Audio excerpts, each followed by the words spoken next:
नमस्कार फ्रेंड्स, मैं हूं आपका मित्र, आपका सखा, आपका फ्रेंड कमल नंदलाल और मैं आप सभी दर्शकों का हार्दिक अभिनंदन करता हूं एस्ट्रो तक की खास प्रस्तुति वास्तु का सच सिर्फ कमल नंदलाल के साथ में। इसलिए एस्ट्रो तक को लाइक करें, सब्सक्राइब करें। और कमल नंदलाल तो ये कहता ही कि शेयर तो बनता है, क्योंकि आपका एक शेयर बहुत बड़ा काम करता है, बहुत बड़ा पुण्य करता है किसी के जीवन में, अंधियारे भरे जीवन में आशा की किरण जगाता है। इसलिए शेयर तो बनता है, शेयर ज़रूर करें। साथ ही साथ आपको ये बताना चाहूँगा, अगर आप मुझसे फ़ोन पर वास्तु कंसल्टेशन लेना चाहते हैं, ज्योतिष की कंसल्टेंसी लेना चाहते हैं, न्यूमरोलॉजी के माध्यम से अपना नेम चेंज कराना चाहते हैं, अपना नेम चेक कराना चाहते हैं, तो आपको क्या करना है? आपको www.astrotak.com पर जाना है, लॉगिन करना है, मेरे प्रोफाइल को सिलेक्ट करना है और वहाँ से सीधा आप मुझसे बात कर पाएंगे, मुझसे देखकर भी बात कर पाएंगे। इसलिए astrotak.com पर जाएं और सिलेक्ट करें। मैं आपके कॉल का इंतज़ार कर रहा हूं। अब आगे बढ़ते हैं। कहीं आप भी तो घर पर गलत जगह पर नहीं रखते गंगा जल, रहें सावधान। सावधान करने का तर्क ये है कि ये जो सावधानी है आपके जीवन में बहुत महत्वपूर्ण है। गंगा जल हर सनातन धर्म के व्यक्ति की आस्था का प्रश्न है। जैसी आस्था हमारी तुलसी में है, उतनी ही आस्था गंगा जल में भी है, क्योंकि गंगा परम कल्याणी है, परम मोक्षकारी है। अंततः मनुष्य अपने जीवन काल को एक सनातनी पूरा संपूर्ण करने के बाद में जब मोक्ष के लिए आगे बढ़ता है, तो उसके जो बच्चे हैं उनकी अस्थियों का विसर्जन गंगा में करते हैं। हम सभी किसी न किसी रूप में गंगा जल को यूज़ ज़रूर करते हैं। मेरे जैसे कुछ लोग रोज़ गंगा जल की एक बूंद लोटे में डालकर अभिषेक करते हैं, उसी जल का पान भी करते हैं, घर में छींटा भी देते हैं। कुछ और ऐसे लोग हैं जो गंगा जल पानी में डालकर रोज़ स्नान भी करते हैं। कुछ ऐसे लोग हैं जो गंगा जल को घर में छिड़कते हैं कि जिससे हमारी नेगेटिविटी दूर हो जाए। गंगा जल एक विशिष्ट तरीके का जल है। जन्म से लेकर मृत्यु तक काम आने वाला यह जल है, सर्वोपरि, सर्वपवित्र, क्योंकि यही हर का गंग है, भगवान शंकर का गंग। यही हरिचरण भी है, विष्णु के पांव। यही ब्रह्मा का कमंडल भी है और यही जीवनी है। गंगा जल एकमात्र विश्वव्यापी वो जल है जिसमें कभी भी कीड़े नहीं पड़ते। उसका एक मूलभूत कारण है। मैं आपको कुछ एक सच्चाइयाँ बताऊंगा आज। आपने देखा है लाखों टन अस्थियां और हड्डियां गंगा जल में प्रवाहित की जाती हैं, लाखों टन। आखिर वो हड्डियां जाती कहाँ हैं? कभी आपने सोचा? इतनी गंदगी गंगा में छोड़ दी जाती है, लेकिन गंगा सर्वपवित्र रहती है। कारण, उसका कारण है पारा। गंगा जल में विद्यमान पारा यानी कि मरकरी और मरकरी के कुछ कंपाउंड, जैसे पारद, जिसे हम मर्क्यूरी सल्फाइड कहते हैं, वो हड्डियों को गलाने का काम करता है। इसके साथ साथ विशेष तौर से इसे एंटीबैक्टीरियल भी बना देता है। गंधक का होना, सल्फर का होना इस पानी में, इस पानी को एंटी फंगल भी बना देता है। लेकिन इतना गुणकारी ये जो जल है, ये आप घर में रखते कहाँ हैं? ये सोचने योग्य बात है। क्या गंगा जल को रखने के लिए भी कोई स्थान बना है? बिल्कुल बना है साहब। गंगा जल जिन घरों में गलत जगहों पे रहता है, उन घरों में धीरे धीरे धीरे धीरे बर्बादी आती जाती है। और मैंने अपने 25 साल के वास्तु के करियर में बहुत सारी चीज़ें एलिमेंट्री देखी। मैं जब कभी भी वास्तु विजिट करने जाता हूँ, मैं कुछ चीज़ें एलिमेंट्री पूछता हूँ। जैसे उत्तर पूर्व में कहीं शौचालय तो नहीं है?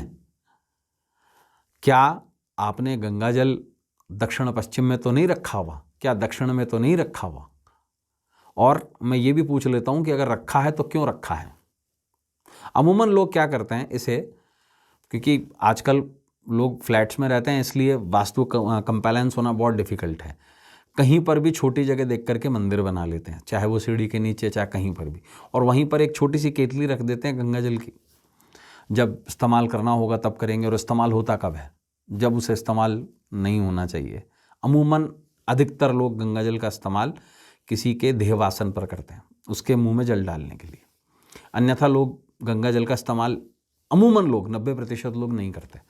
कुछ लोग मेरे जैसे हैं जो नित्य इस्तेमाल करते हैं, कुछ लोग दिन में 2-3 बार भी इस्तेमाल करते हैं। ऐसे में ये जानना बहुत ज़रूरी है, the most powerful resource of a Sanatani, where it is located in the house. Ganga जल को रखने का सर्वोपरि स्थान उत्तर है। कारण, हिमालय उत्तर में है, गंग उत्तर में है, देवस्थान उत्तर में है, और इसे शुभता प्राप्त करने के लिए हमेशा उत्तर पूर्व में रखा जाए। देखिए, दो स्थान जरूरी हैं, और गंगा का आप नक्शा अगर देखेंगे तो उत्तर से शुरू होती है, उत्तर पूर्व की तरफ डाइवर्ट होती है और पूर्व की तरफ निकल जाती है, बे ऑफ बंगाल में जाकर के गंगा सागर में विलुप्त हो जाती है। 3 स्थान कहे गए हैं गंगा जल को रखने के लिए। पहला उत्तर, दूसरा उत्तर पूर्व, और तीसरा पूर्व। उत्तर में रखने से धन मिलता है, कैलाश। उत्तर पूर्व में रखने से मोक्ष की प्राप्ति होती है, परम मोक्ष, परमेश्वर मिलता है, ईश्वर मिलता है, भक्ति मिलती है, सौभाग्य मिलता है, भाग्य मिलता है। पूर्व में रखने से कर्म मिलता है। इसलिए ये 3 ऐसे स्थान हैं जहां पर गंगा जल लोकेट किया जा सकता है। कैसे रखें गंगा जल को? लोग, मैंने देखा है, स्टील के, प्लास्टिक के कनस्तरों में उसे रख देते हैं। बिल्कुल भी नहीं। गंगा जल को सर्वदा या तो चांदी के पात्र में रखना चाहिए, या उसे सीसी में रखना चाहिए। सीसी मतलब कांच से बनी हुई सीसी, जो किसी भी तरीके से रिएक्ट ना करे पानी से।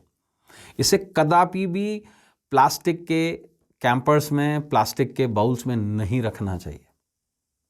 उसका कारण है, साइंटिफिकली ये चीज़ ठीक नहीं है, और दूसरा, वास्तु के हिसाब से प्लास्टिक बहुत बुरी मानी जाती है। इसे रखने का एक और सबसे बढ़िया तरीका है ताम्र पात्र, तांबे का पात्र। लेकिन तांबे का पात्र बिल्कुल एयर टाइट होना चाहिए, या फिर और भी बेहतर और विशुद्ध है पीतल का पात्र। इसे किसी भी तरीके से स्टील के पात्र में ना रखें, और ना ही इसे प्लास्टिक की बॉटल्स में रखें। और भी किसी तरीके का मेटल गंगा जल को रखने के लिए उपयुक्त नहीं माना जाता, वो दुर्भाग्यकारक होता है। दक्षिण में रखा गंगा जल यमराज को इन्विटेशन देता है, समझ लीजिएगा इस चीज को। दक्षिण पश्चिम में रखा हुआ गंगा जल दुर्भाग्य को इन्विटेशन देता है। पश्चिम में रखा गया गंगा जल शनि को इनवाइट करता है कि आइए साहब, काम में रोड़ा डालिए। चंद्रमा को खराब कर देता है उत्तर पश्चिम में रखा हुआ गंगा जल। इसलिए गंगा जल को कभी भी बेसमेंट में बिल्कुल भी ना रखें, कभी भी छत पर इसे जगह ना दें। इसे रखने का उपयुक्त स्थान उत्तर, उत्तर पूर्व या पूर्व ही है। अगर आप भी अपने घर में गंगा जल रखते हैं तो उसे निश्चित रूप से इन्हीं दिशाओं में रखें। और विशेष तौर से अगर आप और भी समृद्धि और सौभाग्य चाहते हैं तो किसी चांदी के पात्र में विशेष तौर से एक सच्चा मोती, जिसे हम कहते हैं नेचुरल पर्ल, डालकर इसे स्थापित करें तो निश्चित रूप से आपके जीवन में सुख, समृद्धि और सौभाग्य आएगा। तो मित्रों, आज के लिए बस इतना ही। कल आपसे फिर मुलाकात होगी वास्तु का सच में एक नए विषय के साथ में, जहां वास्तु के माध्यम से करेंगे हम आपकी समस्याओं का समाधान और देंगे आपकी हर जिज्ञासा का जवाब। इसलिए जाने से पहले जरूर कहूंगा, एस्ट्रो तक को लाइक करें, सब्सक्राइब करें। और कमल नंदलाल तो ये कहता है कि शेयर तो बनता है, इसलिए शेयर जरूर करें, पुण्य कमाएं और अपने जीवन को सफल बनाएं। और जाने से पहले एक बात और, www.astrotak.com हमारी जो वेबसाइट है उस पर जाएं। अगर आप मुझसे फ़ोन पर बात करना चाहते हैं, अगर आप ये प्रोफेशनल सर्विसेज अवेल करना चाहते हैं तो हमारी वेबसाइट पर जाएं, मेरे प्रोफाइल पर क्लिक करें। मैं आपके कॉल का इंतज़ार कर रहा हूं। आपके ज्योतिष की हर समस्या का करूँगा समाधान और आपके हर सवाल का जवाब दूंगा। तो मुझे आपका इंतज़ार रहेगा। और अब जाने से पहले नमः शिवाय, नमस्कार।